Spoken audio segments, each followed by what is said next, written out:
ஏங்க அப்பா வந்திருக்காரு. நம்ம சண்டை அவருக்கு தெரிஞ்சா தாங்க மாட்டாருங்க. அதனால அப்பா கிட்ட வந்து கலகலப்பா சந்தோஷமா பேசுங்க. அவர் போனதுக்கு அப்புறம் நம்ம சண்டையை கண்டினியூ பண்ணிக்கலாம். வாங்க. ஆ? சும்மா என்ன கடுப்பேத்தாதீங்க. நீங்க என்ன சொல்றீங்கன்னு புரியல. வாய் திறந்து பேசுங்க.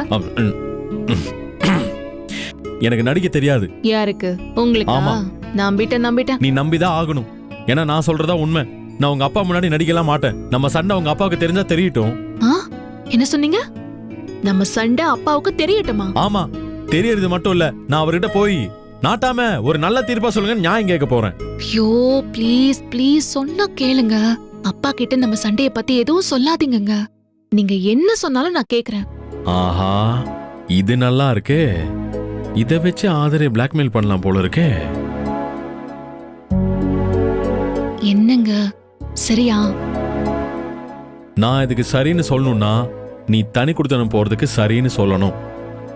இல்லைன்னா நமக்குள்ள நடக்கிற சண்டைய பிரச்சனைய நான் புட்டு வச்சிருவேன்.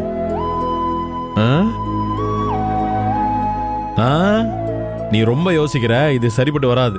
நான் மாமா கிட்ட மனசு திறந்து எல்லாத்தையும் சொல்ல போறேன். மாமா என் சோக கதைய கேளுங்க மாமனாரே. வாங்க.